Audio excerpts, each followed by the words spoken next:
When I was 9 years old, we moved to a house in Brooklyn Park, Minnesota.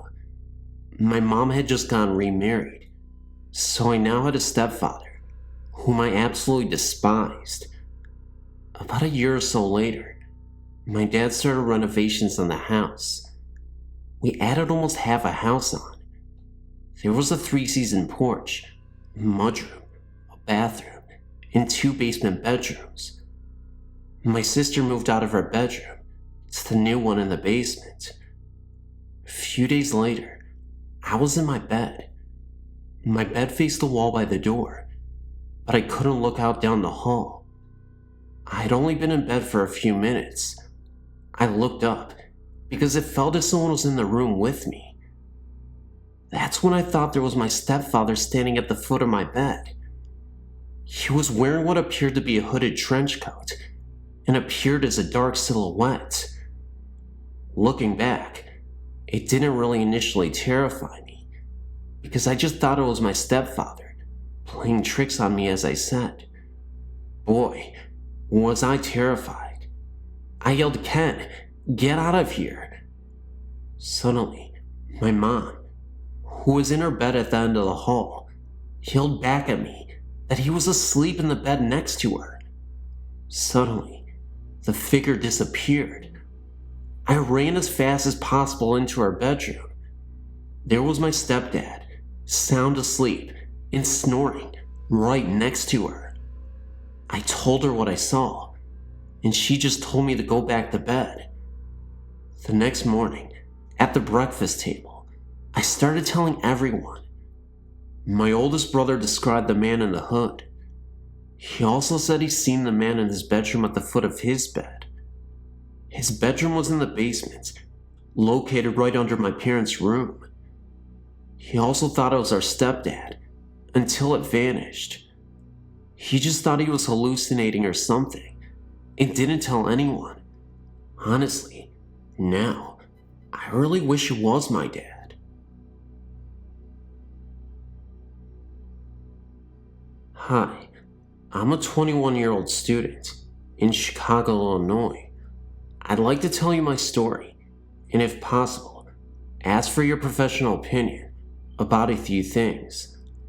I've experienced spiritual and ghostly activity for about 11 years now. I used to be frightened by these experiences, but now I'm quite intrigued. However, one incident stands out in my mind and still bothers me to this day. This is the story that I would like to tell you about. About 5 years ago, I lived in an apartment on the 2nd floor. It was an unusually warm summer's night, so I decided to sleep on the couch, with the sliding door open to let in the breeze. I woke at about 2:30 a.m. to a horrid stench and a strange coolness.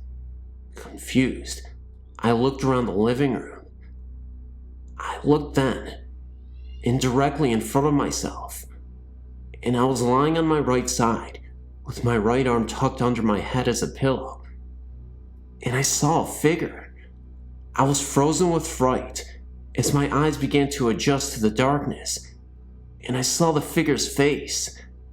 At this point, I was thinking that someone broke into the apartment. However, this was no person. This ghost had a human-shaped face, but it was a grayish-white color. Its eyes were darkened, and what I remember the most was the huge prominent cheekbones. Furthermore, this thing only had a torso and a head, nothing else. Suddenly, with great quickness, its head descended, positioned its face directly in front of mine, stared at me for a moment, and as quickly as it descended, it pulled its head back to the original position. I began crying at this moment, and that's when I felt a sort of punch on my chest. It then seemed to kind of run off into the kitchen, and then I heard the door slam. I jumped from off the couch, turned the lights on, and checked the door out. The door was locked from the inside, so there was no possible way that someone had broken into the apartment and left through the kitchen door. To say the least, I was badly shaken. I took a moment to collect myself. When I realized my chest hurt, I went to the bathroom and pulled down my pajama top slightly, which revealed a large red mark, as if someone had punched me. This mark eventually developed into slight bruising as the morning came. Needless to say, I didn't sleep that night. Since this event, several other experiences have occurred, none as frightening as this, thank goodness. However, a cluster of events did occur directly after this experience. For what reason? I'm not sure. I did go to the library and search for possible causes for such an occurrence. The closest I got to a logical answer was something called a night terror, which I'm sure you are familiar with. But I've excluded this as a possible explanation, for many reasons. The only thing I can think of is that I had seen a ghostly entity. As to why there was a stench or a cold chill associated with the experience, I can only guess. Also, I've always been under the impression that spirits cannot harm the living, but I simply cannot believe this to be true anymore.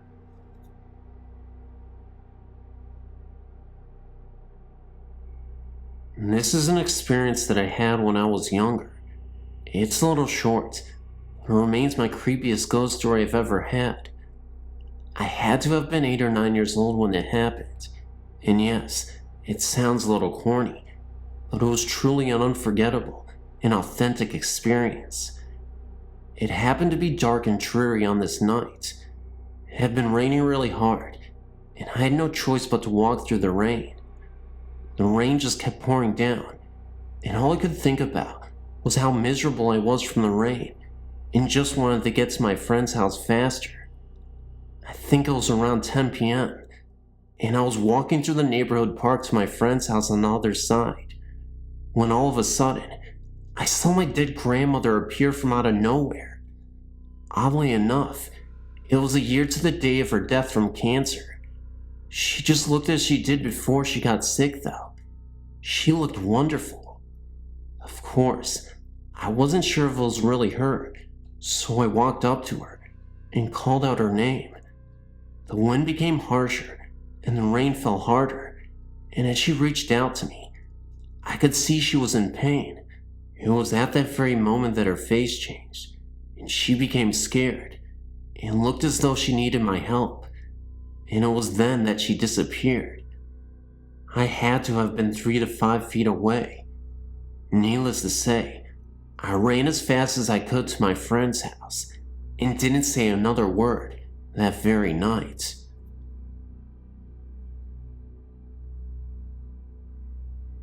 I was sent to live with my grandparents when I was 3 years old. I loved my grandpa with all my heart, and he and I became very close because he could not work due to a serious heart condition. We took wonderful care of each other. Even at the age of 5, I've always been very responsible due to my grandfather's ill health. One day, when I was 9, my grandma kept me home from school to look after Grandpa because he was not feeling well. About 9:30 that morning, he went to lay down because he said he did not feel well. I went in about 10:30 to take his temperature and discovered his fever to be 103.4. I rushed and called my grandma and mother immediately. In turn, my mother said she was going to call an ambulance, so I was to get Grandpa ready and wait for them. As I did this, my grandpa called me into his room and told me, "Pumpkin, I love you very much and you know this. Even though you are young and in time will forget different things about me, just always remember my love and the way you feel. I promise you this. I'll always be there with you, and you'll always be in my heart." I will always remember him saying this, because that was the last conversation he ever had. I never got to say goodbye, because he fell into a deep coma, and they wouldn't allow me into ICU to say goodbye. He then died on May 26, 1983, at 5:36 a.m. I know this for a fact, because he had given me his watch to hold on to while he was in the hospital, and it stopped at that very second that they pronounced his death. Now, while that is odd enough, The best part is yet to come. 3 weeks after my grandpa had passed away, my grandmother became very ill and was put into the hospital. So my sister, brother-in-law, and myself stayed out at my grandma's house. My sister had a cat that whenever someone came down the stairs, it would run to the basement door and cling to the screen to be let out.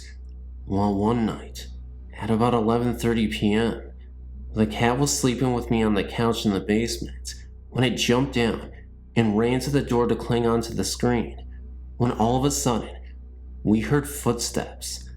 Now, the house is locked, my grandmother is in the hospital, and we are all in bed, downstairs. My brother-in-law grabs his baseball bat and tells us to call 911. At first I was very scared and was crying. And then they went upstairs.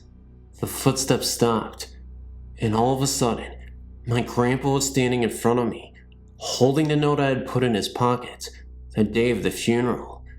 He had a tear in his eye and told me not audibly, but I could see his lips move, that he loved me and would always be there with me. Ever since then, any major life event, graduation, marriage, the birth of my 2 children, anything, I felt this love at one time or another, and have felt a huge sense of calmness.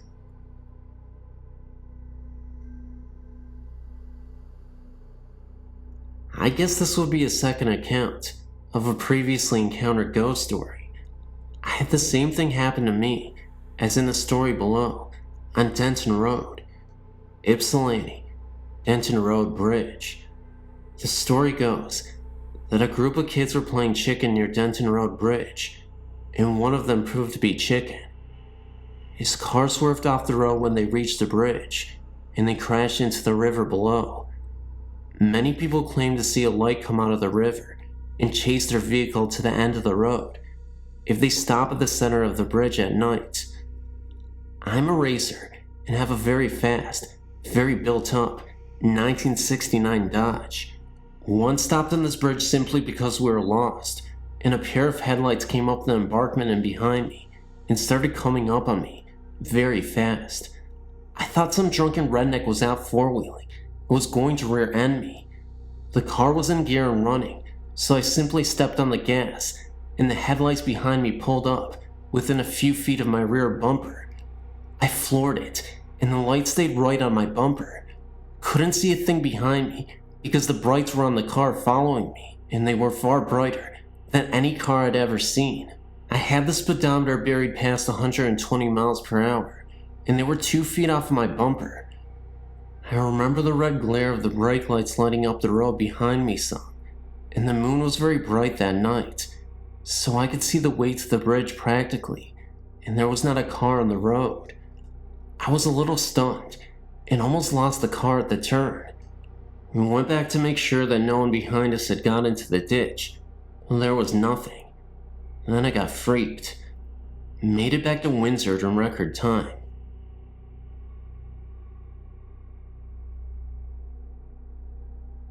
I don't know how to start this, other than saying several years ago, when my children were small, we moved out into the country on the Washington side and lived in a home that I feel has some strange paranormal or ghostly things going on in it. I would have to say that during that time, there was something in there causing all havoc in our home. To make it short, I used to on a regular basis have something come to me, and I'm not sure what, but let me explain what it looked like. I would wake up from a sleep most of the time, but sometimes I was fully awake in bed when it would happen, but for the most part, I would wake up from a sound sleep and notice this lavender-colored smoke, or whatever you want to call it, coming from the corner where my closet was, and it would do different things at different times. It would wrap around my perimeter of my room, and then go to the end of my bed, and separate into 5 different lines, and then dart at me, and then would go away. Sometimes it would wrap around the room, and then come down from above, into 5 different lines. The first few times that this happened to me, I was very frightened, and would wake my husband up, and of course by the time I could wake him up, there was nothing there. He slept very hard. This went on for a whole 7 years that we lived in this home.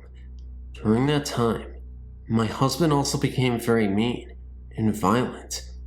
Also, in the room adjoining where my closet and my son's closet connect, my son was having these horrific nightmares that we could not wake him up from.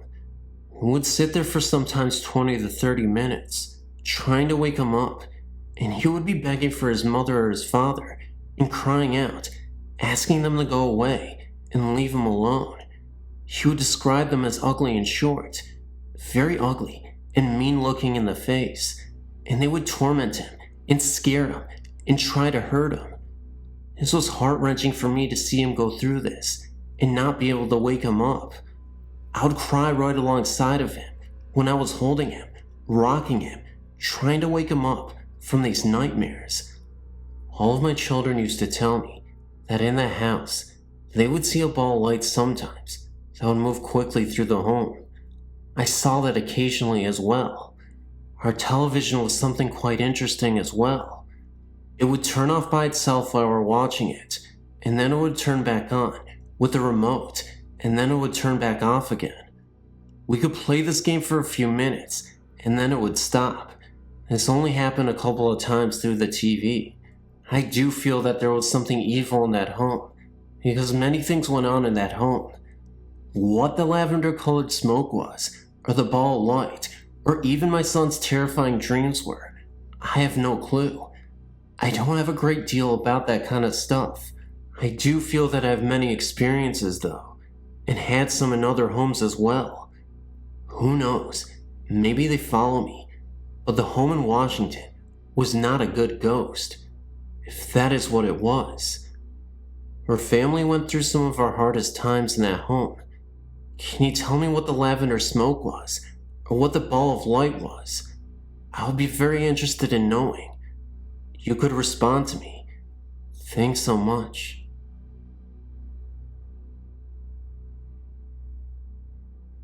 I'm from the Southern California area, so here's how it goes. I was born in the Los Angeles area, but my parents bought a brand new home in the Orange County area. The city of La Palma, to be exact. The house was located on some ranch of some sort, because our backyard faced a very large open but fenced field with some cattle roaming around in it. Mind you, these are tract homes as we know it today, and at the time, it seemed like we were living in the boondocks. I mean, looking back at it now, it was a rather very lonely area, but it all had these new tract homes. You know, one supermarket, one library, one hospital, fire station, and police station. You get the idea. What the funny thing was, we were only 4 blocks west of Knott's Berry Farm. That is, if you stand at the main entrance, as you get closer to the park. Anyway, the house was well built, new carpet, plumbing, the whole works with upgrades. But on some occasions, I was very scared downstairs in the family room. I was even scared in my own bedroom. I mean, my room looked like a toy room display, so there was no reason for me to get scared, just out of the blue. I mean, I was playing in my room, and it seemed as if evil walked in the room. I got this incredible feeling of hate towards me, as if I shouldn't have been there.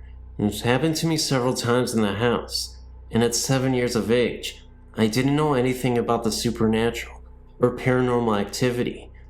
Another occasion was during a Saturday afternoon. My mother and I were upstairs, and suddenly, we heard this slamming and crashing noise, and as we came down the stairs, we saw in the living room my mom's favorite painting smashed on the floor. It looked as if someone broke it in anger. I mean, the frame was just trashed, and the small pictures around the one that got smashed were perfectly hanging straight. The ghost made itself seen again in the late afternoon. This time, my mom was doing some house cleaning, and as she turned to one side, she looked up towards the stairs, and she saw a man wearing a white cream-colored suit in pristine condition, except he didn't have a head. No Hollywood genre or anything like that. I saw the same thing myself. This time, I saw him at night, at the end of the hallway. This was very real and very scary. Another time, as I would sleep at night, the beds were occasionally kicked very hard. Also in the master bedroom, the sliding glass mirror doors were slamming back and forth, and the dresser drawers were also slamming in and out as well. All these things would happen separately from each other on different occasions. The main boulevard is La Palma Avenue, and the street of the house is Comstock Circle. We lived there from 1970 to 1975, my parents and I. And that is the most scary and terrifying ghost story I have. Thanks for listening. When I was younger, I used to live in the country road. Yes, I was homeless. I spent miles and miles of time being on the road and making sure that people were safe and sound. Why am I saying this? That's because I was on the road for PhantomOfDarkness, and he let me like, comment, share, and subscribe. He's doing another one of those trick you into making it seem like it's a story thing. But seriously, guys, like, comment, share, and subscribe. For real, guys, I really need the likes, comments, subscriptions, everything that you can give to me right here, right frickin' meow. Because I have a cat, and he meows all day, and you should too, because that's the way of the cat, the way of life, and I think you guys would appreciate it. Okay, seriously, I have no idea what I'm talking about, but thank you so much for tuning in again. Guys, I gotta go. I know I promised a compilation and recorded stories at the same time, but I feel like I'm gonna hold off until that's done. I'm gonna do that separately, that is, and I'll wait until maybe the end of the weekend for that. But right now, you guys get brand new, fresh stories, and I'm so sorry I waited for so long to get this video out. But I figured, me being indecisive, maybe that doesn't work. But what will work is me slurring my words and making sure at least I have some kind of video out for you guys. So hope you enjoy. Hope you definitely share this video, like, and comment below because I want to hear from you. Love you, and good night, or good morning.